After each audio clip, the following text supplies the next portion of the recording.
Oh, they can't even recording? see my dope stormtrooper shirt. Well, you can just keep jumping. If I jump, then they'll see it. What's up, everyone? Welcome to another video. This one is just going to be kind of off the cuff because me and my buddy CubsFanHan here were texting and we were just gushing about season 2 of The Mandalorian. And we were like, you know what would be easier than texting is maybe just hopping on a call and we can record this. And We're both YouTubers. Oh, yeah, this is hashtag content right here. So we decided to do a video and we were like, let's talk about some of the underrated stuff, maybe some smaller moments or scenes that don't get talked about as much. So our goal here is we both made a list of 10, and as I run through my list, we're going to see if we pulled out scenes and moments that the other person did not. So don't get upset with us when we don't talk about like Luke Skywalker coming in, because that everyone loves that. We're trying to keep this like smaller things. So you ready, Andy? let's do it. I'm excited. Okay. I'm really curious to see. I think your list is going to be very different than mine because you and me are different Star Wars fans. You're a very deep dive, super analytical, super into the theory of everything, and I'm more surface level. And so it'll be interesting to see if we come up with any carryovers here. I think it will be fun. And yeah, I think Yeah. you're right. We're going to have some different stuff, but I love that about talking Star Wars with you is Yeah. that I'm going to hear something different. So I'm not really going in like top 10 order. I'm just going to go episode by episode. So we're going to start here with the first chapter 9, the Marshal. And this was just specifically the scene where they finally like are flying and shooting together. I don't know what it was, but when Cobb Vanth just goes, let's get after it, and like runs out to put his helmet on and they take off, I like that. It was just the best for me. And I'm very, very obsessed with Cobb Vanth. He means a lot to me, but that was just the moment where I was like, this dude is the best. And he's got the best hair in the galaxy, and so it's really really necessary to see him again at some point. I think that was a great moment too. The whole scene, the whole sequence there with the crate dragon was just awe-inspiring to me. I thought it was such a brilliant way to just kind of get us back into the Mandalorian universe and be ready for the rest of the season. So that's a good call out. Thank you. Yeah, these characters just the Cobb Vanths, the Bo-Katans that they kept pulling in. It was like they're doing these kind of adventure of the week things, but man, they were really pushing the story forward. Din's story specifically, and I think season 1 just kind of trained me for this mission of the week style of storytelling. And having watched all of season 2 now, I think I need to go back and revisit season 1 for like the 8th time, because I think I'll like it even more. You can watch it all in one day. I did it. I watched the entire season 1 before the premiere of season 2 in one single day. We're getting to a point now where to binge the whole series, you might need more than one day, depending on your schedule, though. Now, agreed. More content. Let's go. We're probably at like an 8 or 9 hours of content at this point, so it's doable, but it's a binge. Yeah. But let's go into the next chapter, and I actually took 3 moments from chapter 10 because I would say that it was my least favorite of this season. Still liked it, but I wanted to really call out like some of those moments where I'm like, this wasn't my favorite one, but it still had a lot to like. And okay. So this is just a real simple one, and it's after the ambush, just when Din activates his jetpack and that dude goes flying up. I mean, it's a little like violent, and I think that was the point, but also funny. I thought that was just a fun little opening to that episode. Oh, this is when I vividly remember this moment, because when that happened, I was watching the episode late at night in bed. It was one of those, I'm not gonna watch it. I'm gonna watch it in the morning, but then I was still awake and the episode's out, so I have to watch it. And my wife is sleeping next to me, and I laughed so loud in that moment. I thought, you know what? I need to get out of bed and go watch this somewhere else. Yeah. So I don't wake her up. I love that part. That's good. I forgot about it. Yeah, it's right. That's what we're doing. Underrated moments that just don't get enough attention. Yeah. We're gonna stick with chapter 10, and this is like another favorite character of mine from this season, Dr. Mandible. I Yes. mean, what a character, what a name. I love that he's a doctor. What is he a doctor of? I don't know. It's so goofy. It's so Yeah. Star Wars. It felt extremely Star Wars to me, and I think that's something that an underrated, I guess, feel for Star Wars that I don't think people think about a lot is just all of the random creatures and aliens that you see and meet along the way. Oftentimes that are more side characters, less just in the environment. That's I think a really important part of the world building that goes on in Star Wars. So I like that. Well, it's something. I mean, this is the episode that introduces Frog Lady, and Yeah. people were like, I wanted to talk about this, but didn't want to include it in this video because I think enough people love her reuniting with Frog Man, and just how that's Good so moment. Star Wars. Yeah. And it makes me think of this quote from Taika Waititi, who I think said this in the gallery last year, the Mhm. behind the scenes thing, where Star Wars doesn't take itself seriously, but it does believe in itself. And it's like it Mm. respects this goofy stuff, and it treats everything with like the emotion that it deserves. And yeah, you're like over here going, "Oh my God, Frog Lady got back with Frogman, and they're speaking Yeah. frog together, like in the subtitles, and you love it." That is a real, you know what? I don't remember that quote or when I heard it because I've seen that all. I just don't think it stood out to me then. That's powerful. I love that quote. It has Yeah. really stuck with me this Yeah. whole time.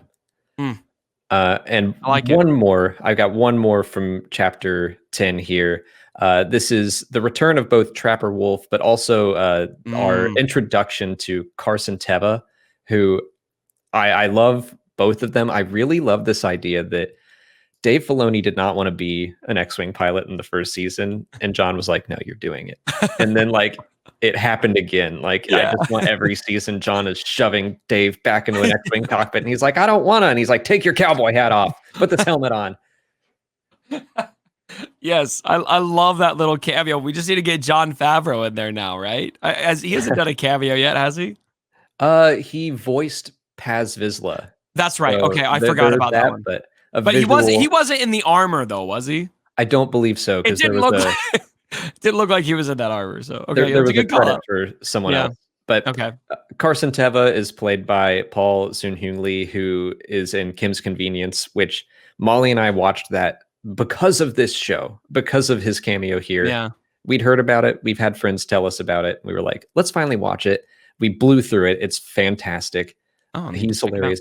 But that dude is also just a huge Star Wars fan. I was gonna call that out. He's a mega fan, and so Yeah. I don't know if you followed him on Twitter, but he's I made do. it's fun to see his reactions to it. It feels like it's one of us out there. Exactly. And that's Yeah. just so nice to know that that can happen. And he has this Yeah. story about putting on Biggs's helmet and crying during a Yep. costume test. And I'm like, this is love my that. man. This is my I man. love that. That's how you and me would be. We're Yeah. we're different fans, but we would cry if we got to put on a helmet on a Star Wars set. I'm starting to joke about like starting a campaign to get into Rogue Squadron, but I know the second I sat in an X-Wing cockpit, they'd be like, all right, get this guy out of here. Get out of here. 'Cause He's he can't stop sobbing.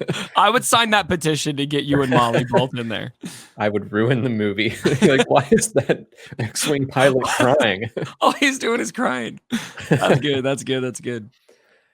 All right, let's jump into chapter 11, the Heiress. And my moment from this episode is Bo-Katan's first and sarcastic, like, this is the way, when she kind of goes back on her deal with Din. Yeah, that's just, I really like her character, the relationship that they have in that first episode, the arc it goes through of Mhm. like, they don't see eye to eye, and by the end they do. And yeah, at first she gives him a very sarcastic, like, you suck, this is the way. But at the end, she's like, hey, you really pulled through for us. Yeah. This is the way. And I mean it this time. Yeah, I like that moment too. I'm glad you called it out. I'd forgotten about that also, which is worthy of the list. But they're doing a really good job of not just making this. Remind me of the actress's name. I'm blanking right now. Katie Sackhoff. There you go, Katie. They're making Katie look exactly like Bo-Katan, of course, which is fantastic. But the little nods to her personality are very tastefully done, I think. That little sass, that edge that she's got. And you see a lot more of that in, obviously, Chapter 16, which I'm sure we'll have a chance to talk about. We absolutely will, but Okay, good. we'll get there. Going into the siege. If you had told me how much I would have liked the Mithril in this season compared to the first season, I don't think I would have believed you. But this little moment where he just calls out, like, there's no guardrail here. It makes me laugh every time. It's such an obvious joke. It's a joke we've heard a million times as Star Wars fans in parodies and stuff. But Horatio Sands' delivery just cracks me up every time. There's been a lot of nods in The Mandalorian in general in both season 1 and 2 to these things that we all talk about but aren't really in the canon, if that makes sense. Like the aim of the stormtroopers, for example. I think it was chapter 6 when Bill Burr's character Mayfield is like, I wasn't that kind of trooper. It was I love those little nods to things like that. So that's a good one.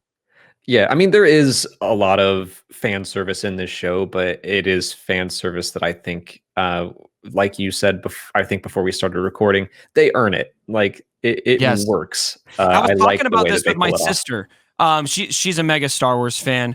Big call out to her. But there's okay fan service and bad fan service. And if you earn fan service, if you work for it, it makes sense and it flows. Fan service me all you want. But I think the negative trope that comes with fan service is when it's just thrown in there just because, and then it doesn't land as well, which is, I think, Yes. partly some of the problems I had with Rise of Skywalker. And it's like we were just talking about that. Yes, Bo-Katan could have just, it makes sense for her to be in this show, but that they put her in this show and also used her to challenge Din and be like, hey, buddy, you were raised in a cult and not all of us do the helmet thing. And now he has to like decide for himself if he's going to grow beyond that or not. And yeah, it's not just Bo-Katan because we can. Yeah. It's Bo-Katan to create one of, I think, the most interesting lingering plot points. Mm-hmm. So, and yes. We got to get to chapter 16, don't we? We're almost there. We're going to go into the Jedi. And I wanted to talk about Lang a little bit. I remember when they said that Michael Biehn was going to be in a Star Wars. I was excited about that. Love him from Aliens and Terminator. I do wish that and the moment I specifically want to talk about is when he's like, we're both willing to lay down our lives for the right cause, which this is not. Yeah. And I was like, oh, look at you, a bad guy with like some self-awareness. And he was going to put the blaster down. And I so wanted him to just walk away. I wish that he had, but I still liked that line. Yeah. I like the moment too, where he's just like, listening. He's like, who's going to win? And then he hears the Beskar staff drop. And he's like, well, it looks like you won. It's just a kind of interesting way for the character to handle that moment. I thought it was cool. So, agreed. Yeah, good call. I wish he got a little bit more to do, but I still thought that line was good stuff. Going on to the tragedy. I wanted to talk about knee darts. Yes. Oh, gosh. Please. Let's talk about knee darts. This was something that I probably read at some point in my Star Warsing career. that he's got weapons on his knees, but I forgot about it. And so then he fires them, and I was like, oh my God, he has guns on his knees. And then I saw people like online on Reddit and stuff going like, he used the knee darts. And I was like, man, I forgot all about those. But still, yes, that attention to detail of like, what can we do with Boba Fett that we haven't seen him do before? Yeah, really good. And I didn't know. I'll be honest, I didn't know about the knee darts, and I saw the exact same comments on Reddit. A bunch of people. I'm thinking, did you guys all really know about these knee darts, or is this just a thing online? But just seeing him use that kind of weapon, he's just so equipped and so badass in so many ways that's why I like that moment. And then I went back and I guess there was some visual guide where it showed that he had knee darts. So yeah, that's I went back to my library and I was like, where is this? Yep, there it is. It was He's got the knee guns. Going into the Believer, obviously everyone loves Mm. the mess hall scene. I think that's one of my favorite Star Wars scenes ever. Like I have not stopped thinking about it. But this specifically, I really love when Mayfeld gives the helmet back and he's Mm. like, I didn't see your face. And Din, like, it looks like he can't quite pull a smile off. Molly has said that it looks like a person who wants to smile but doesn't know how. Like it kind of hits his eyes, but not his mouth. And I just love that I feel like Din is touched by that Yeah. little gesture, but he doesn't know how to express it with his face. Oh, that's Uh, interesting. Yeah. I really liked that. Can we just appreciate Pedro Pascal's acting? I mean, For just real. the acting chops he's got to act without showing his face, and then the few moments that we have seen his face, absolutely crushes it. I think it's really, really cool to see. He's one of the just best parts of this show. Obviously, he's the lead character, but his acting in particular, I think, is what makes this so believable. Agreed 100%. All right, let's get into my last one. This is from chapter 16. And we were already kind of broaching this, but my underrated moment that doesn't get talked about enough because I think Luke probably rightfully overshadows all that, but just Din disarming Gideon. Mm, Because I was honestly just so into all of the Mandalorian stuff going on in that episode. And the second that dark saber left Gideon's hands, I just went, "Oh oh no!" no! Like in the Yeah. best way because I think it's so good. The sign of a good drama for me is when you can make the tension between the heroes and not the Yeah. enemies. And I'm like, he walks into the room with the dark saber. Was like, oh god, he just became Mandalore. Yeah. And like seeing Bo-Katan's face when she Oh, turned her around and saw that. reaction, so good. Yeah, I love it too. I love Gideon's reaction to it. How he's got the Beskar saber, or I keep calling it a saber, Beskar staff, right at his neck. He's like, "Oh, you're not gonna kill me." He's like, "Ooh, I'm glad Yeah, I get to see what comes next because yeah. I know what's coming next." Like, this will be fun. Yeah, I'm. We can get into a little bit of speculation. Those were our top 10, but yeah, I'm really interested to see whenever season 3 happens. I'm still yeah, hopeful. We're recording this on Saturday. I'm still hopeful that on Monday they're going to drop us some information on yeah. what We need some is answers. next, please. Yes, yes. Because you're right. We have these dangling threads that even if Grogu's part of the story is over, what happens with Bo-Katan, what happens with Din and the Darksaber, what's going Mhm. to happen with Gideon? There's a lot going on. So many questions and so many unresolved plot points and wide open things that you can do. I think that The Mandalorian seems to be a story of the bond of Din Djarin and Grogu, and now they're going to be split. And so I feel like the next season is going to address in some facet how those two are going to come back together. And I could be wrong that maybe Grogu's just going to depart from the story. I don't think that would make sense. I think it would feel like an incomplete story. Although this season, as we talked about, did feel like a resolution. But I need more. Maybe it's just the fan talking in me. I need more Grogu. It was very sudden. I'm not ready to say goodbye to Grogu or the No, series, which I don't I don't think think we will. I don't think we are. No. But I do. I'm warming up to this idea that yeah, Grogu was like this catalyst for change and growth for Din to become a better person. What happens to him when that catalyst is gone? Like, does Yeah. he revert in some ways? He's going to have to Mm. challenge himself to continue to be better. And Without, what happens to Grogu without Din? yeah, yeah, Because we haven't seen him without Din, and I yeah, think that you definitely saw that Ahsoka was genuinely concerned about training him. Now Luke's taking him on, and we know how Luke's training of at least one Jedi ended up going. And so, are we going to see a little bit of a rebellious Grogu? Could he be a bit of an Anakin? And could that be part of the catalyst that brings them back together? I think we're going to see them come back together, and I think I them do being too. apart. I think you're right. I think it's going to be really interesting to see. Yes. So those were my 10. Did I hit any of yours? So actually, okay, so I'm going to make my video a little more interesting right now. We had a little bit of a miscommunication here. You did the whole season. I did only chapter 16. Oh, And so wow. all Okay. 10 of mine are Oh, from chapter 16. So for everyone who wants like a really in-depth breakdown of chapter 16, I got 10 items from that. And the one item that you did from chapter 16 was not on my list. And so okay. All right. we're all clear. Well, yeah. Now we're gonna go and record for Cubs fan Han's channel. That's hard to say with a possessive. Cubs fan Han's channel. You And just call me Cubs, just Cubs fan.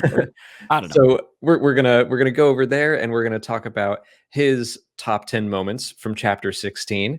Yep. And you can watch that. I'll put a link in the description and in the cards and all that. So please go join us over there because he's got a fantastic community and a great channel. And he's just fun to talk about Star Wars with. I love Star Wars, man. It's the best. It's the best thing ever. I was thinking about this. I told my daughter this because she's sorry, I'm extending your video just a little No, bit, it's but fine. I'm trying to indoctrinate her with Star Wars. And I looked at her after this episode. I was like, Chloe, you get to live in a day and age where Star Wars is a thing. Can you believe that? And she's just looking at me like, okay, Dad, it's just so awesome that out of all of the years we could have been alive, we got Star Wars. It's just so good, man. It sounds weird, but I think You are correct. no. So go visit us over there right now. Thank you all so much for hanging out with us here today. Thanks for watching, and may the Force be with you.